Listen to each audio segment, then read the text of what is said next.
자, 두 번째 시간 우리 물권법을 한번 보자고요. 물권법에 가장량이 많죠. 14문제가 배정되기 때문에 28번 문제 한번 봐볼까요? 상대방의 귀책 사유는 물권적 청구권의 행사 요건이다라고 되어 있는데 X죠. 물권적 청구권은 상대방의 귀책 사유를 요하지 않습니다.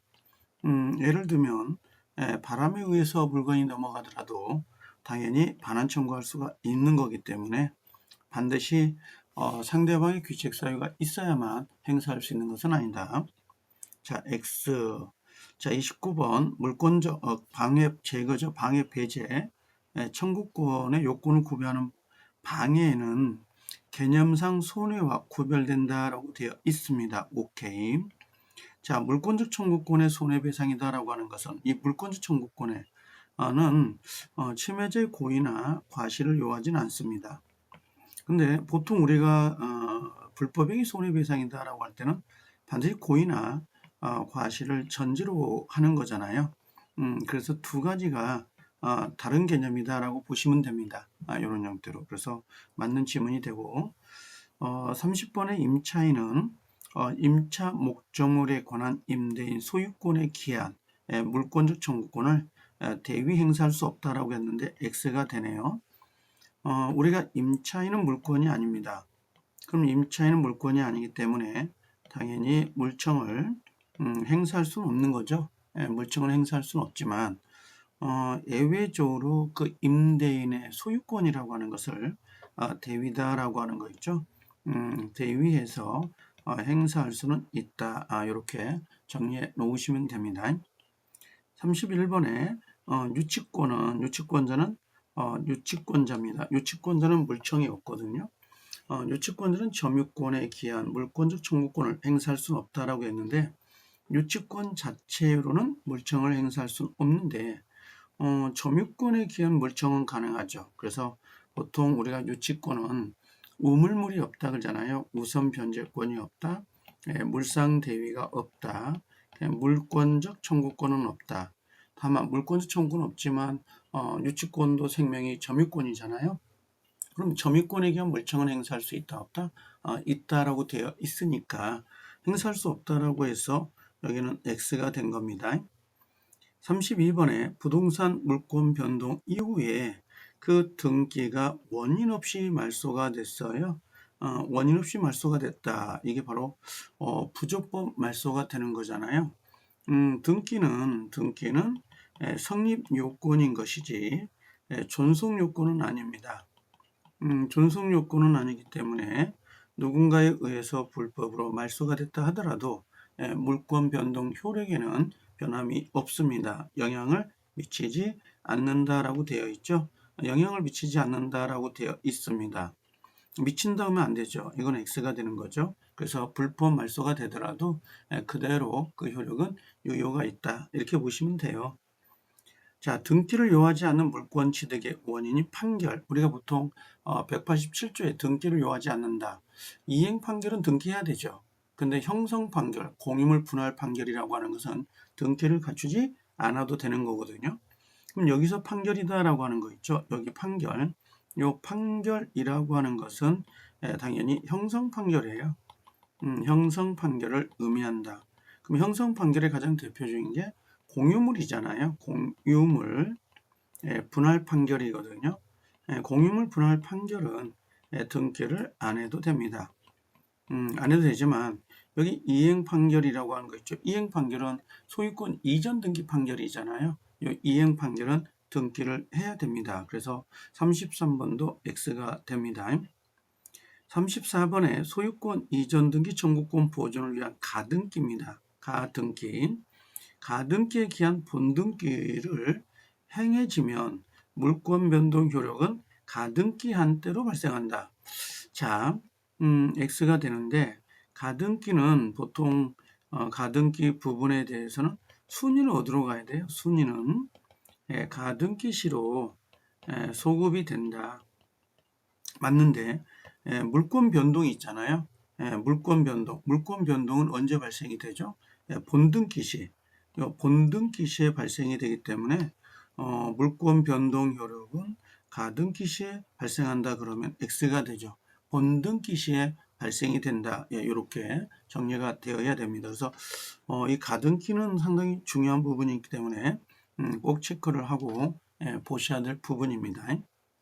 자, 35번에 매수한 토지를 인도받아 점유하고 있습니다. 그럼 미등기 매수인이 원래 가지고 있는 등기 청구권이 있잖아요.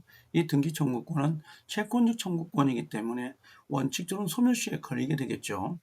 근데 미등기 매수인으로부터 그 토지를 다시 매수했네요. 그러면 갑, 그 다음에 을, 그 다음에 다시 병으로 넘어왔습니다. 특별한 사정이 없으면 최초 매도인 누구예요? 갑이죠, 갑. 최초 매도인에 대해서 직접 자신에게 소유권 이전 등기를 청구할 수는 없다라고 되어 있습니다. 맞는 거죠. 이게 중간생략 등기인데 중간생략 등기는 반드시 뭐가 돼 있어야 돼요? 네, 전원의 합의가 있어야 되죠. 전원은 합의가 있어야 된다. 전원 합의가 있어야 되기 때문에 특별한 약정이 없으면 직접은 안 되죠. 전원 합의가 되어 있으면 직접 청구할 수 있지만 전원 합의가 안 돼 있다 그러면 직접 청구할 수는 없습니다. 35번은 맞네요. 36번에 강제 경매입니다. 강제 경매로 인해 성립된 관습상 법정지상권, 관법지라고 하는 거 있죠. 관습상 법정지상권은 법률 행위에 의해 양도하기 위해서는 등기가 필요하지 않다라고 했는데 X가 됩니다. 자, 우리가 보통 법정지상권이라든지 여기처럼 관법지죠. 얘들은 등기 안 해도 되죠. 근데 이걸 양도하려고 합니다. 양도할 때는 반드시 등기를 갖춰라 라고 되어 있습니다. 양도시는 등기를 갖춰야 되거든요. 법정지상권, 관법지는 등기 안 해도 되지만 양도할 때는 등기를 갖춰야 된다. 이렇게 정리하시면 됩니다. 37번에 사용자 명의입니다. 사망자 명의네요. 사망자 명의로 신청이 이루어진 이전 등기에는 특별한 사정이 없는 한 추정력이 인정되지 않는다. 등기 추정력을 말하는 건데 이건 옳은 겁니다. 돌아가신 분 명의로 등기가 이루어졌다 하더라도 그 등기는 당연히 추정력을 가질 수는 없는 거죠. 사망자니까. 그래서 추정력이 없다 그러면 옳은 지문이에요. 자, 38번에 대리인에 의한 매매 계약을 원인으로 소유권 이전 등기가 이루어졌는데 이 대리권입니다. 대리권. 대리권의 존재가 추정되냐고 물어보는 거거든요. 이건 추정이 됩니다. 그래서 대리권에 의해서 등기가 이루어졌다면 대리권에 의한 존재, 대리권이 존재하고 있다는 것을 추정할 수 있다라고 하는 겁니다. 38번에 근저당권 등기가 행해지면 피담보 채권은 당연히 우리가 추정할 수 있습니다. 근데 피담보 채권이 성립되는 기본 계약은 추정되지 않습니다. 예를 들면 대출을 무엇 때문에 받아왔는지, 공사 대금인지 매매 대금인지 알 수가 없거든요. 그래서 피담보 채권의 존재는 추정될 수 있지만 여기까지는 맞아요. 근데 기본 계약은 추정되지 않습니다. X. 40번 건물 소유권 보존 등기 명의자가 전 소유자로부터 건물을 양수하였다고 주장을 했어요. 내가 이 사람한테 건물을 받아왔다 라고 주장을 했고 전 소유자입니다. 양도한 사실을 부인해 버렸습니다. 그럼 양도한 사실을 부인했다면 당연히 추정력은 깨집니다. 이거 중요한 판례죠. 그래서 지금 현재 명의자가 나는 전 소유자한테 이 권리를 가져왔다 라고 주장을 했지만 전 소유자가 나는 너에게 양도한 적이 없습니다 라고 부인해 버리면 그 추정력은 깨질 수밖에 없습니다. 이렇게. 자, 41번에 점유취득시효 완성으로 점유자가 소유자에 대해 갖는 소유권 이전 등기 청구권은 통상의 채권 양도 법리에 따라서 양도할 수 있다라고 되어 있는데 이건 옳은 정답이에요. 자, 이게 뭐냐면 지금 갑이라는 사람의 토지를 을이라는 사람이 취득시효를 한 겁니다. 을이 그럼 당연히 취득세 있으면 이 사람은 당연히 등기 청구권을 갖는 거거든요. 등기 청구를 갖는데 이 을이 다른 사람한테 자기가 가지고 있는 등기 청구권을 양도하려고 그래요. 양도할 때는 굳이 갑에 승낙을 받을 필요가 있다 없다? 없어요. 그냥 일반적으로 채권 양도 통지만 하면 되는 거기 때문에 굳이 승낙을 받을 필요 없는데, 왜 이 문제를 내게 된 이유가 뭐냐면 매매예요. 매매. 이 매매로 인한 등기 청구권 양도는 반드시 원 소유자 갑의 승낙을 받아야만 이걸 양도할 수 있도록 돼 있어요. 그래서 점유취득시효로 인한 등기 청구권은 양도할 필요가 없는데, 매매로 인한 등기 청구권의 양도는 반드시 승낙을 얻어야 됩니다. 그래서 매매로 인한 등기 청구권 양도와 점유취득으로 인한 등기 청구권 양도는 별개로 봐야 되기 때문에 그 부분을 지금 이야기하고 있는 겁니다. 42번에 부동산을 매수하여 인도받아 사용수익하고 있습니다. 이 사용수익하고 있다. 이거 중요합니다. 그러면 원래 매수라고 했잖아요. 매수인이 가지고 있는 등기 청구권은 채청이에요. 그럼 채권자 청구권이기 때문에 소멸시에 걸리는 게 원칙이지만, 점유 사용을 하고 있다는 것은 권리를 사용하고 있다는 거기 때문에 소멸시효가 중단됩니다. 진행되지 않는다 그랬어요. 그래서 진행되지 않는다라고 해서 42번은 옳은 정답이 됩니다. 43번 부동산 매수인이 매도인에 대해 갖고 있는 소유권 이전 등기 청구권은 당연히 채청입니다. 채청이기 때문에 소멸시효에 걸리지 않는다. 두 개를 연결하세요. 42번하고 43번은 꼭 좀 조심을 하고 계셔야 돼요. 이건요. 과거에 저 시험 볼 때 2차 시험에 논술형 문제였었는데 체크를 좀 해줄 필요가 있습니다. 44번에 가등기에 기한 소유권 이전 등기 청구권이 뭐라고 되어 있냐면 시효완성으로 소멸이 됐어요. 그럼 가등기에 기한 요 본등기 청구권이잖아요. 본등기 청구권은 이건 채청이에요. 채청이기 때문에 10년짜리 소멸시효에 걸립니다. 시효가 완성이 됐네. 그럼 그 부동산을 취득한 제3자가 가등기에 대하여 갖는 등기 말소 청구권은 채권적 청구권이다라고 했는데 X죠. 자, 취득한 소유권을 취득했단 말이에요. 소유권을 취득한 제3자이기 때문에 얘는 소유권을 가지고 그 다음에 이 가등기를 말소해 달라고 하는 거거든요. 가등기 말소입니다. 그럼 당연히 소유권을 가지고 있는 사람이기 때문에 이 친구는 당연히 뭐가 돼야 돼요? 당연히 물청이 되는 거지 채청이 되는 건 아니에요. 그래서 채청이다 그러면 X가 됩니다. 이건요. X. 얘는 당연히 물청으로 가야 됩니다. 물청으로 가야지 채청으로 가서는 안 된다라고 하는 거. 그래서 44번은 X가 됩니다. 자, 45번을 한번 봐볼까요? 45번. 자, 등기 청구권과 등기 신청권은 다른 권리입니다. 맞는데요. 등기 청구권은 사건이에요. 개인 대 개인이고, 이건 공권입니다. 그래서 등기 청구권과 등기 신청권은 당연히 다른 거죠.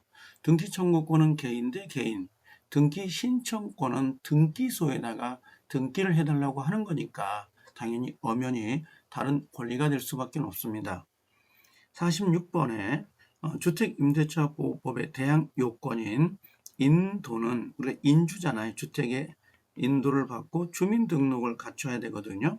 이때 임차인이 주택의 간접점유자를 취득한 경우에도 인정될 수 없다라고 했는데, 간접점유자든 직접점유자든 상관없어요. 그래서 우리가 직접점유자, 그 다음에 간접점유자 상관없이 대항력을 갖습니다.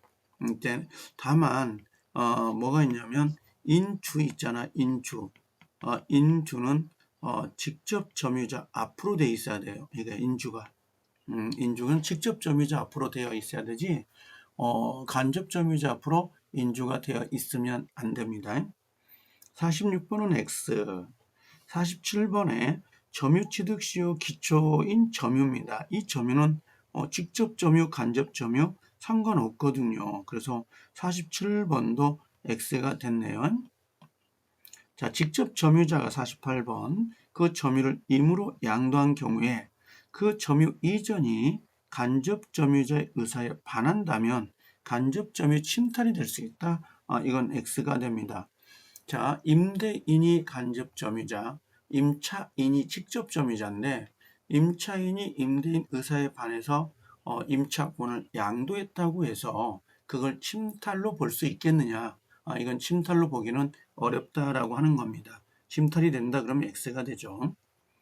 49번 간접 점유자도 점유보호 청구권이 인정될 수 있다 없다? 있죠. 왜 그러냐면 당연히 간접 점유자도 점유자거든요. 점유자기 때문에 물청을 행사할 수는 있어요.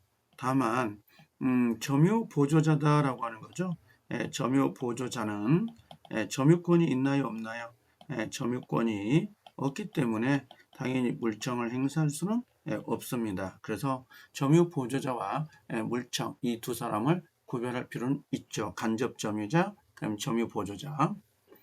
50번의 점유 매개 관계, 점유 매개 관계 잘 모르겠다 그러면 그냥 임차권 계약, 임대차 계약 뭐 이런 거 생각하면 돼요. 자, 점유 매개 관계를 발생하는 법률 관계가 무효라면 간접 점유자는 인정될 수가 없다라고 되어 있는데 X입니다.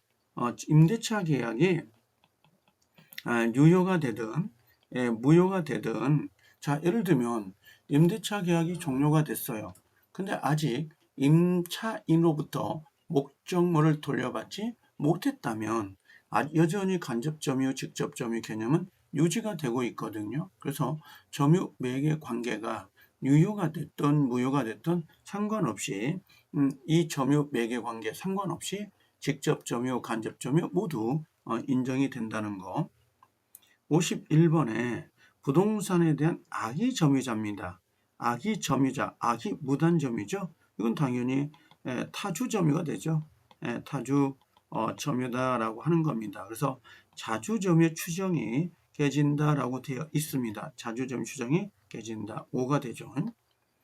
52번에 일필지 토지 일부에 대한 점유취득시효가 인정될 수 있다. 당연한 거 아닙니까? 자, 근데 뭐는 안 되죠? 예, 맞아요. 등기부, 취득, 시효는 전부만 돼요. 일부는 성립이 안 되거든요.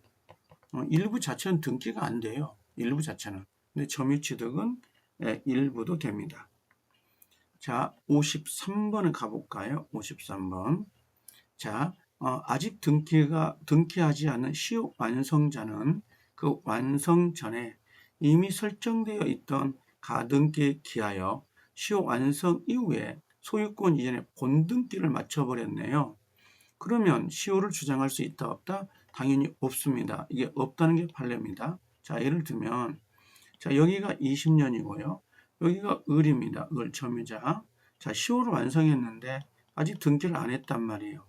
근데 여기 가등기가 있었거든. 가등기에서 본등기가 이루어진 거야. 이렇게. 그럼 이 본등기를 뭘로 볼 수 있다는 거야? 삼자로 봐요. 그래서 요 을이 이 사람한테 시효를 주장할 수 있다 없다? 없다. 이렇게 보시면 돼요. 그래서 가등기에 기해서 본등기가 이루어진 사람한테는 시효를 주장할 수 없다. 상당히 중요한 판례인데 상당히 기억을 해주고 갈 필요가 있는 판례입니다. 54번 시효 취득기간 완성 전에 부동산의 압류, 가압류 조치가 이루어졌으면 이로써 종래 점유 상태가 상태 계속이 파괴되었다고 할 수 있다라고 했는데 X입니다. 자, 이게 무슨 말이냐면 자, 이런 경우에요. 어떤 경우냐면 자, 만약에 뭐라고 할까? 자, 이렇게 돼 있어요. 여기가 20년이거든요. 자, 을이 점유자입니다.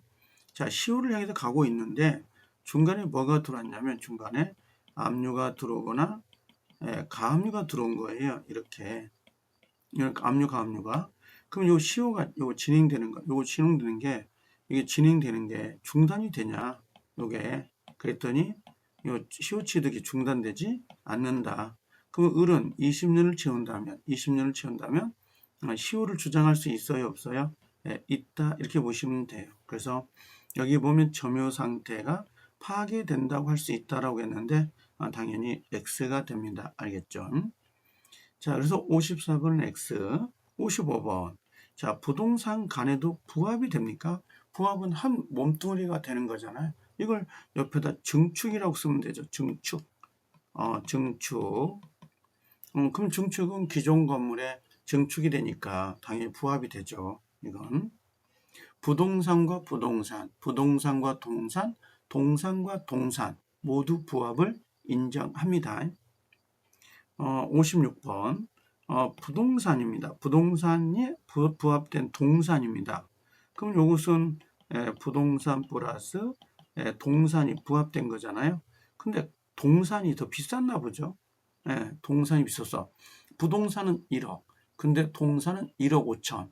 그래도 부동산 소유자가 소유권을 취득합니다. 그래서 원칙적으로는 동산의 소유자에게 기속된다라고 했는데 X입니다. 이건 부동산입니다. 무조건 부동산 소유자가 취득하고 다만 나중에 이제 보상을 해줘야 되겠죠. 보상을 한다라고 보시면 됩니다. 자, 57번 부합으로 인하여 소유권을 상실한 자는 부당 이득의 요건이 충족될 경우 당연히 보상을 청구할 수 있습니다. 그래서 나중에 보상 청구가 들어가는 거죠. 자, 58번 토지 소유자와 지상권 설정 계약을 맺은 자가 자기 소유의 수목을 그 토지에 식재했습니다. 그럼 당연히 지상권 이거 토지 수목 소유자는 토지 소유자다라고 되어 있거든요. 자, 이게 무슨 말이냐면 당연히 이건 부합이 안 돼요. 무슨 말이냐면 정당한 권한을 갖고 있습니다. 정당한 권한을 갖고 있다면 즉 지상권자가 수목을 식재했거든요. 그럼 이건 부합이 되면 안 되죠. 이건 부합이 되면 안 된다 보시면 돼요. 그래서 여전히 누가 갖고 있어야 돼요? 지상권자가 갖고 있다라고 보시면 됩니다. 자, 59번에 오면 공유 부동산에 대한 공유자 1인의 단독 소유로 소유권 이전 등기가 행해졌네요. 그럼 다른 공유자는 등기 명의자인 공유자를 상대로 등기 전부를 말소 청구할 수 있냐? 아니면 지분 말소냐? 이걸 물어보는데요. 이건 지분 말소죠. 이건 X인데 59번은 X. 자, 이걸 좀 잠깐 보시면 이게 어떤 거냐면 이런 겁니다. 자, 이걸 하나 체크해 놓으면 이런 거예요. 지금 갑하고 2분의 1이고 을이 2분의 1인데 자, 요렇게 토지를 갖고 있었단 말이에요. 근데 여기서 A라는 사람이 단독 등기가 된 거야.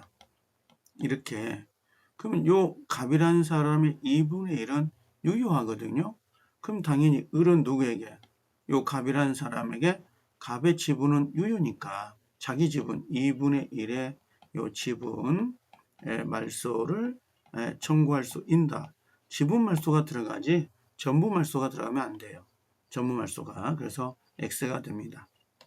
60번에 개별 채권자들이 같은 기회에 특정 부동산에 관하여 하나의 근저당권을 설정받은 경우 그들은 해당 근저당권을 준공유로 한다라고 되어 있거든요. 자, 이 준공유가 처음에 나온 건데 준공유는 권리라고 보시면 돼요. 그러니까 갑이 을이 둘이서 얘한테 A라는 사람에게 1억 빌려주고 을도 1억을 빌려준 거예요. 그러면 갑과 을이 어떻게 보면 하나의 근저당권을 가지고 있었다라고 했거든요.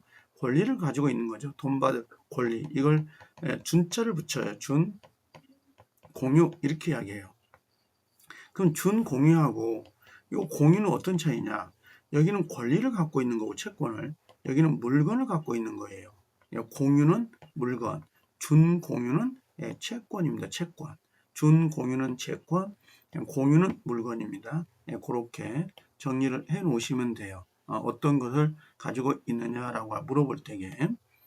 자, 그래서 여기 보면 채권자가 하나의 근저당권을 가지고 있거든요. 이때는 준 공유라고 한다라고 하는 거.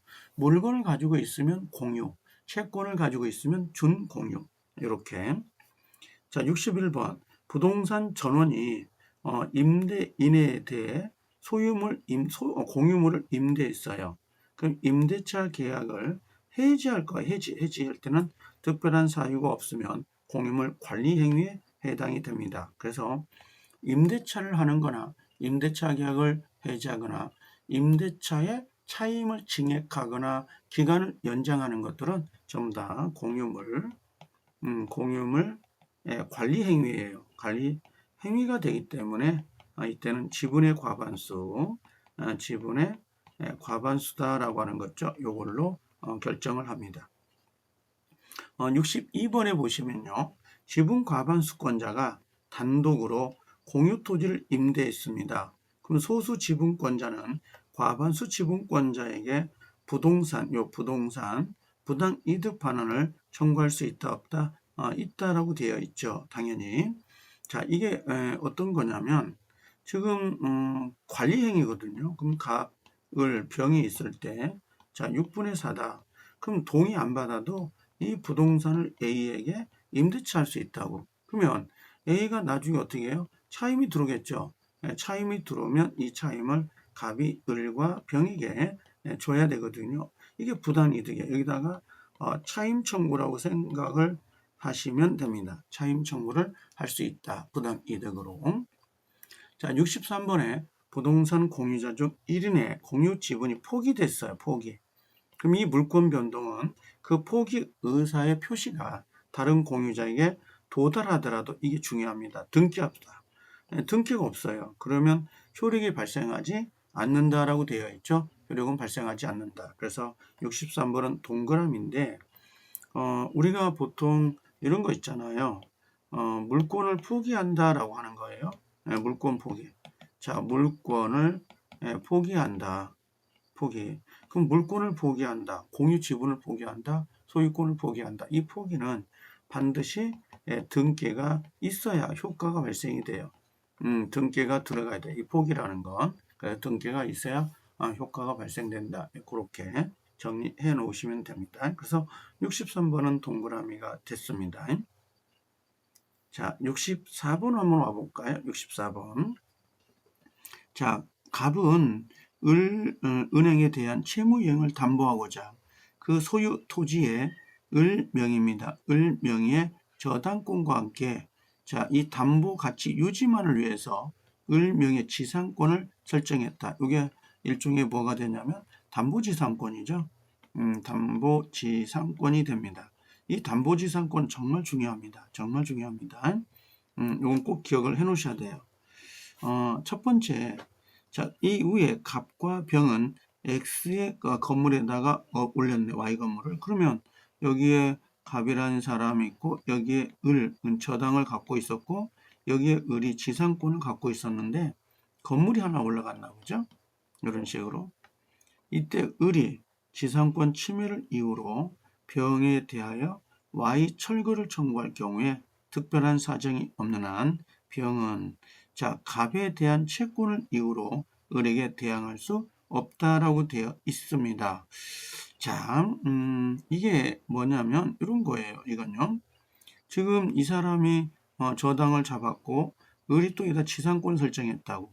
그럼 여기다가 병이란 사람이 건물을 올렸다 하더라도 이 건물을 가지고 요 을 지상권자에게 대항할 수 없어요. 대항할 수 없다. 이건 옳은 정답이에요. 이 을의 지상권, 을의 저당권이 우선이거든요. 자, 2번. 을은 병에게 X 사용 수익을 이유로 부당이득 반환을 청구할 수 있느냐라고 되어 있습니다. 이건 X가 됩니다. 왜 그러냐면 지금 건물이 철거되면 이 저당권의 담보 가치는 그대로 확보가 되기 때문에 실질적으로 을의 지상권은 사용 수익이 목적이 아니거든요. 그래서 부당이득을 청구할 수는 없습니다. 이건 X. 요건 X가 됩니다. 요건 맞고요. 자, 3번. Y 축조와 X 교환 가치가 피담보 채권 미만으로 하락이 되면 을은 갑에게 저당권 침해, 이게 키워드입니다. 저당권 침해가 됐다는 이유로 손해배상을 청구할 수 있냐? 이건 가능해요. 근데 지상권 침해다. 지상권 침해입니다. 지상권 침해로는 손배청이 안 되거든요. 이건 안 되는데 저당권, 여기 키워드가 저당권이에요. 저당권 침해가 됐다면 당연히 손해배상을 청구할 수 있도록 돼 있어요. 자, 3번은 옳은 거고 4번 의뢰 지상권은 담보물권이므로 라고 되어 있습니다. 의뢰 지상권은 담보물권이므로 피담보채권의 범위를 구하는 청구는 적법하다. 이건 X가 됩니다. 이건 X. 지상권은 담보지상권이에요. 사용수익을 하지 않는 무상의 지상권인 거지 이게 담보물권이 되는 건 아닙니다. 그래서 여기 1번은 동그라미, 2번은 X, 3번 동그라미, 4번은 X가 됩니다. 이렇게 정리하시면 됩니다. 담보지상권은 워낙 중요하니까 꼭 좀 기억을 하고 가실 필요가 있습니다. 자, 65번에 오시면요. 요역지입니다. 지역권이죠. 지역권 이렇게 되어 있습니다. 승역지, 요역지. 자, 지상권, 지역권이 설정되어 있죠. 지역권은 일필지 일부라도 무방하다. X입니다. 승역지는 일부가 되는데 요역지는 일부를 위해서는 안 돼요. 자, 일부를 위해 이렇게 나오면 X가 되죠. 이건 X. 자, 66번 요역지의 지상권자입니다. 여기 지상권자 임차인 뭐 설정이 되어 있나 보죠. 자신의 용익권 범위 내라도 지역권을 행사할 수 있다 없다 있죠. 이 땅에 지상권, 임차권, 전세권이 있다면 당연히 이 지역권을 사용할 수 있다 없다 당연히 있습니다. 요건 사용할 수 있다. 이렇게. 자, 67번 공유자 1인이 지역권을 취득하려더라도 다른 공유자는 지역권을 취득할 수 없다. X 불가분성이죠. 불가분성. 자, 공유자 1인이 취득은 좋은 거잖아요. 취득하면 모든 공유자도 취득한다. 1인이 취득하면 전원이 취득합니다. 68번 요역지의 불법 점유자입니다. 이게 키워드죠. 불법 점유자. 그래서 불법 점유자가 나오면 불법 점유자. 그럼 이건 취득수가 돼야 안 돼요? 안 된다라고 되어 있습니다. 취득할 수 있다가 아니라 X 없습니다. 불법 점유자는 취득시 안 됩니다. 자, 69번 통행 지역권을 취득시하였다면 특별한 사정이 없는 한 요역지 소유자는 도로 설치로 인해 승역지 소유자 입은 손해를 보상해야 되냐고 묻습니다. 보상해야 돼, 안 해야 돼요? 당연히 보상을 해라라고 되어 있죠. 보상을 해 주어야 됩니다. 보상해야 된다라고 했으니까 자, 요거 69번은 옳은 정답이 됩니다. 자, 70번 전세권인데 자, 갑은 그 소유 X 일부에 대해서 자, 을에게 전세권을 설정해 주셨습니다. 자, 1번. 자, 을의 전세권의 법정 갱신이 되냐? 건물이잖아요. 건물. 건물. 이 건물은 자, 이 법정 갱신이 가능하죠. 다만 법정 갱신은 가능하지만 그 존속 기간은 1년을 한다. 이건 X죠. 법정 갱신이 되면 존속 기간은 정하지 않은 걸로 봐요. 이거 엄청 중요하거든요. 이거 엄청 중요합니다. 존속 기간은 정하지 않는 걸로 본다. 그래서 이건 X. 자, 2번 을은 전세 목적물의 현상 유지를 위해서 통상 필요비 상환을 자, 을에게 청구할 수 있다. X.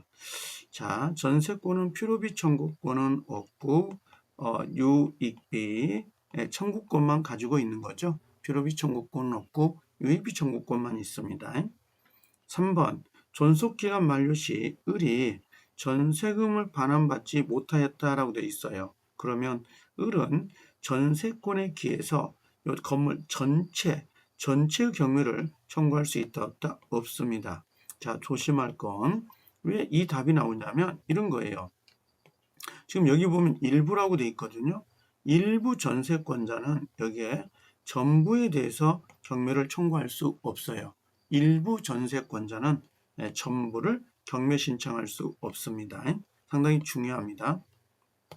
자, 4번 갑이 X건물의 소유권을 병에게 양도한 후에 존속기간이 만료됐네요. 그럼 을은 갑에 대해서 아니라 이건 누구한테? 신소유자. 신소유자 병이죠.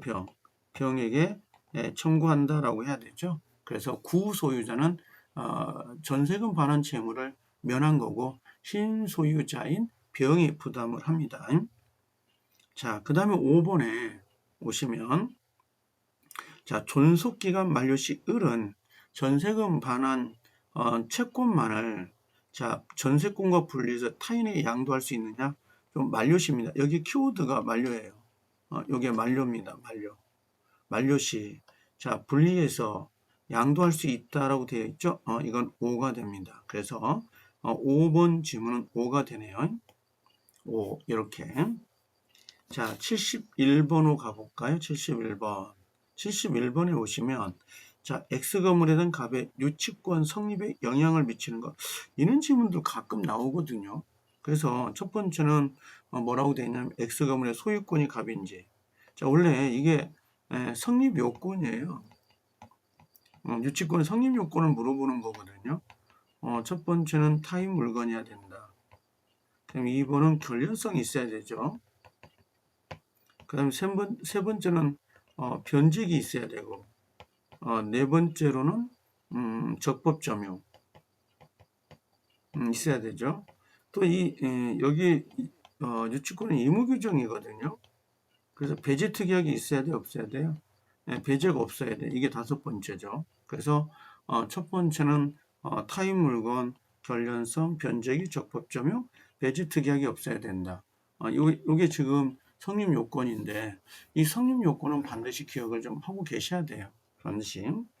그래서 여기 보면 소유자냐, 그 다음에 2번에도 변제기가 도래했냐, 3번에 배제 특약이 있냐 없냐, 그 다음에 4번에 여기 직접주냐 간접점유자 여부입니다. 직접 간접점유 여부죠. 여부가 있냐 없냐 이런 것들. 그 다음에 여기 보면 유치권 성립에 영향을 미치지 않는다. 그럼 유치권 성립에 영향을 미치지 않는다. 그렇죠? 자, 이것이 바로 성립 요건이니까 미치는 영향들인 거잖아요. 이 전체가. 그래서 요거 1번 지금 여러분들이 꼭 기억해 둘 거 1번 기억하고요. 2번, 3번, 4번. 그래서 요 유치권 성립 요건 반드시 체크를 해 놓을 필요가 있습니다. 이런 것들은요. 자, 72번을 한번 가볼까요? 72번을 한번 오자고요. 자, 71번에 보시면 어떻게 돼 있냐면 을은 갑에 대한 채무를 담보하기 위해서 자신의 나대지에 감 명의 저당권을 설정한 후 그러면 토지가 을 거고 여기에 갑이 저당권을 설정을 했네요. 저당권자가 갑이네요. 그 지상에 건물을 신축했네. 또 건물을 올렸네. 그러면 저당권 설정할 당시는 건물이 없었고 나중에 건물이 올라갔으니까 이 문제는 법정 지상권 문제가 아니고 법정 지상권이 성립되지 않으면 우리가 일괄경매라는 거 있죠. 요즘 일괄경매권이 상당히 시험에 잘 보입니다. 문제들에 일괄경매권이에요. 그 후에 을이 채무를 이행하지 않아서 갑이 강제경매를 이르렀습니다. 돈을 안 갚았네? 그럼 안 갚으면 당연히 뭡니까? 저당권자 갑은 경매를 실행하겠죠. 자, 요거 일괄경매 문제입니다. 자, 1번 질문. 갑은 저당권자는 토지의 경매 대금만으로 충분히 변제할 수 있는 때에도 지상 건물을 일괄하여 경매를 청구할 수 있다. 맞아요. 그래서 여기는 과잉 경매 금지의 원칙이 적용되지 않습니다. 적용되지 않는다. 원래 그 민사집행법은 이 물건을 가지고도 충분히 변제 충당할 수 있다면 다른 걸 경매 못 붙이게 돼 있거든요. 근데 얘는 가능하다라고 보시면 돼요. 자, 2번 갑은 토지와 함께 지상 건물에 대해서도 경매를 신청하여야 한다라고 되어 있는데 요것은 X가 됩니다. 요건 X라고 해야 되겠네요. 왜 그러냐면 하여야 한다라고 되어 있거든요. 지금 이게 일괄 경매는 저당권자의 자유입니다. 자유. 이걸 자유재량이라고 하죠. 이건 의무가 아니에요. 근데 하여야 한다고 했으니까 의무처럼 보이잖아요. 이건 X가 되죠. 3번 토지와 건물의 일괄 경매한 경우 갑은 건물의 대가에서 건물입니다. 경락대가에서 우선 변제를 받을 수 있느냐라고 묻습니다. 3번도 X. 아무리 일괄 경매를 청구해도요.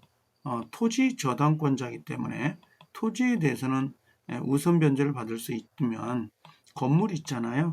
건물에 대해서는 우선 변제를 받을 수 없어요. 이거 엄청 중요하죠. 이것도. 4번 갑이 토지에 대해 경매를 신청하여 병이 그 토지를 낙찰받았어요. 토지를 낙찰받았다. 그럼 병은 X에 대하여 건물 철거를 청구할 수 없다라고 되어 있거든요. 자, 이게 지금 소유자가 바뀌어버린 거잖아요. 갑이 토지에 대해 경매를 신청하여 병이 그 토지를 낙찰받은 경우, 자, 병은 을에게 건물 철거를 청구할 수 없다가 아니라 이것은 법정 지상권이 성립이 안 돼요. 법정상은 성립이 안 되기 때문에 철거 대상이 돼요. 그래서 철거되는 걸 막기 위해서 일괄 경매를 인정을 하는 겁니다. 이렇게 그 이유 때문에 철거 대상이 돼버리기 때문에. 자, 그래서 이것도 X. 5번 을로부터 나대지의 용익권을 설정받은 정이, 자, 용익권, 지상권, 전세권, 건물을 축조하여 소유하고 있는 경우입니다. 그럼 일괄 경매가 안 돼요. 왜 그러냐면 일괄 경매는 토지하고 플러스 건물 소유자가 동일해야 돼요. 동일해야 일괄 경매가 가능하거든요. 이렇게. 근데 지금 다르기 때문에 일괄 경매를 할 수가 없도록 되어 있습니다. 72번은 일괄 경매가 요즘 잘 나오니까 체크했다가 꼭 좀 한번 요건을 기억해 놓으시라는 거. 요거 72번이면 제가 봤을 때는 다 해결될 것 같아요. 요 72번 정도면 상당히 좋은 문제입니다. 그래서 요것은 기억을 해놓고 가세요. 이 부분은. 자, 그 다음에 73번에 한번 와볼까요? 73번. 자, 타인 소유 토지에 있는 건물에 저당권이 된 경우에 그 저당권력이 미치는 범위, 이것도 중요하네요. 이것도 상당히 중요한 부분이네요. 저당권력이 미치는 범위니까 이게 첫 번째 이거 저당권 미치는 범위 뭐가 있죠, 여러분들? 1번 저는 애호라고 하는데 이걸 1번은 부합물, 2번은 뭐가 있어요? 종물, 3번은 종된 권리, 4번은 4번은 뭐가 있죠? 과실. 과실은 원칙은 안 미치죠. 예외로 압류가 되면 미친다. 그 다음에 5번은 물상대위. 물상대위. 이 5개는 나름은 중요해요. 이 저당권에서는 나름 중요한 부분이기 때문에 꼭 좀 5개 외우세요. 부합물, 그 다음 종물, 종된 권리, 과실은 원칙 안 미친다, 물상대위. 이렇게. 자, 그래서 여기 보면 뭐라고 되어 있냐면 첫 번째 증축이 됐네. 증축. 이게 증축이 뭐예요? 증축이 부합물입니다. 자, 2번에서 거기 보면 지상권, 저당권이 미치지만 이렇게 돼 있죠? 여기가 종된 권리. 종된 권리. 자, 3번에 법정 과실, 요 과실입니다. 그 다음에 여기 보면 소유자가 이미 수령해 버렸네. 그럼 과실이나 이미 수령했다면 이건 물상대위가 소멸된 거거든요. 그래서 요건 저당권 효력이 나오지 않습니다. 자, 그래서 이렇게 되어 있습니다. 물권법은 전체 여기까지가 물권법인데 상당히 문제가 그래도 계속되고 반복되는 지문들을 만들어냈어요. 그래서 상당히 지문이 좋은 지문들이 많습니다. 그래서 이 물권법도 꼼꼼하게 정리해서 기억할 필요가 있어요. 지문 하나하나를 다 이해하는 게 중요합니다. 지문 하나하나를 이해해서 해석할 수 있도록 만들어 놓는 거, 이게 가장 중요하다는 거. 자, 여기까지 정리할게요. 수고들 많이 하셨습니다. 감사합니다.